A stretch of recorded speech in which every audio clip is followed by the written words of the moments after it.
Die Themen im heutigen Zocker-Lounge Wochenrückblick sind Town to City erschienen, Roman Triumph hat den Early Access verlassen, Göttersimulation Fatadeum gestartet, Mars Attacks auf den Spuren von Theme Park und erstmals vorab in Whiskerwoods reingezockt.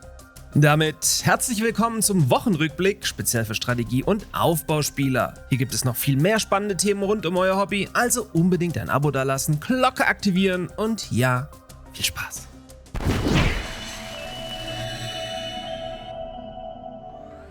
Dieser Wochenrückblick wird euch auch diese Woche von meinem Partner Instant Gaming präsentiert.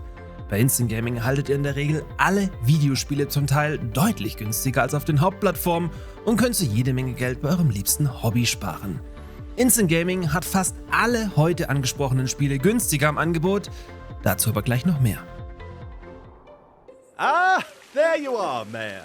This is your town. For now, just a patch of sunlit earth, a few rooftops and a great many hopes.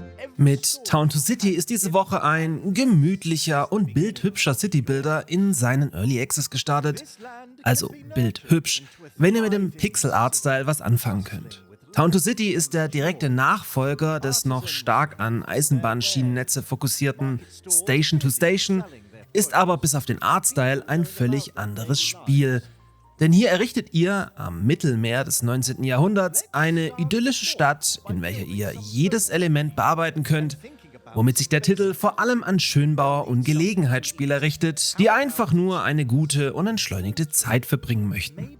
Pünktlich zum Start gab es jetzt auch eine erste Roadmap. So soll sich im Herbst die Umgebung entsprechend bunt färben und dann später noch von einem Halloween-Thema ergänzt werden. Auch Tiere sollen dieses Jahr noch in den Fokus rücken, während es dann nächstes Jahr in erster Linie um den Ausbau der Kampagne gehen soll.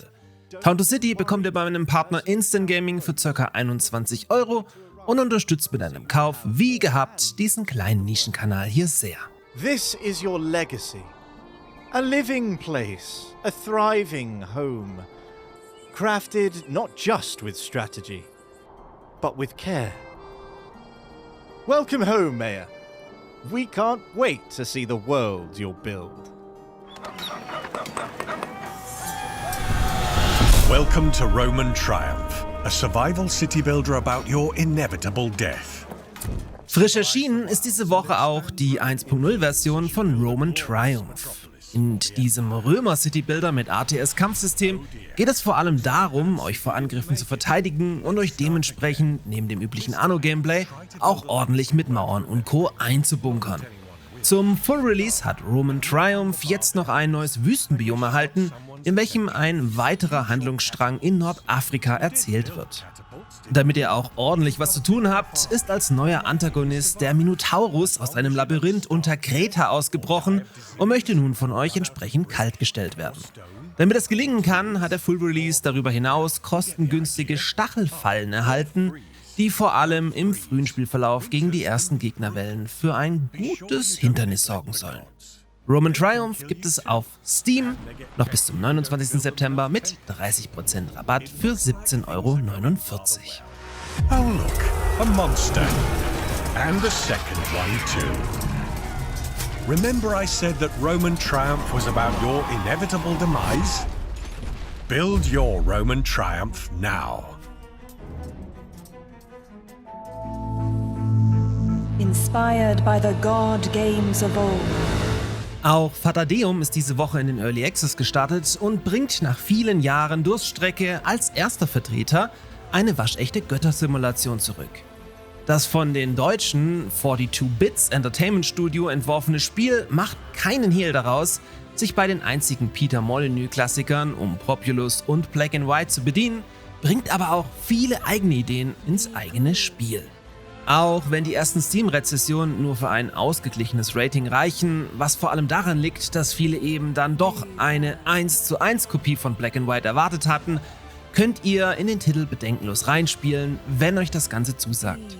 Denn Black and White ist so alt, dass sich das hier so erfrischend anders und neu anfühlt und im Gegensatz zum 100. Anno-Klon endlich mal etwas anderes anbietet. Fatadeum gibt's bei Instant Gaming für 26 €.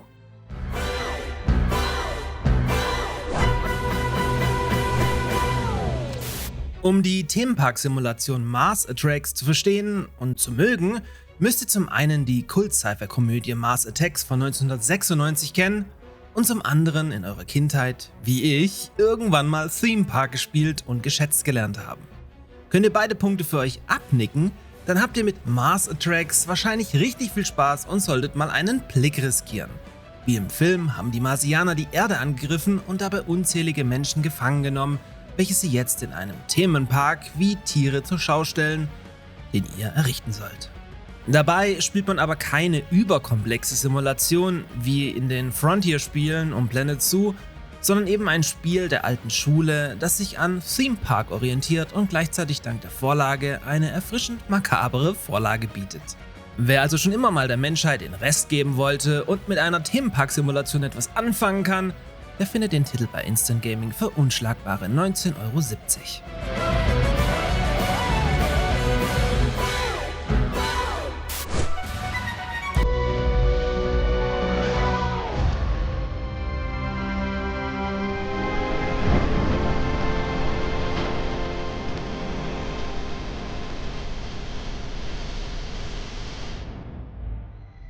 Etwas unerwartet hatte ich außerdem die Woche die Möglichkeit, in eine frühe Version von Whiskerwoods reinzuspielen. Hier hatte man ja im Prinzip nach dem ersten Trailer die Befürchtung, dass man einen simplen Timberborn-Klon mit Mäusen statt Bibern vorgesetzt bekommen würde. Zumindest ging mir das so. Dieser Eindruck hat sich aber schon nach wenigen Minuten zerschlagen. Whiskerwoods sieht zwar ähnlich aus, bzw. ist hübscher, spielt sich aber völlig anders, zumindest in den ersten 30 Minuten, die ich gespielt habe. Der krasse Überlebenskampf wie in Timberborn ist hier gar nicht so präsent, hingegen müsst ihr kontinuierlich Geld verdienen, um eure Steuern an die herrschenden Katzen bezahlen zu können, bis ihr stark genug seid, um euch militärisch zu verteidigen. Das Ganze fühlt sich auf den ersten Metern daher auch eher wie Anno an und macht die Sache weiß Gott nicht schlecht. Daher demnächst eventuell noch ein längeres Video zum Spiel, wenn ich mehr gespielt habe, denn wie gesagt, der Ruf des billigen Timberborn-Klons ist völlig unberechtigt.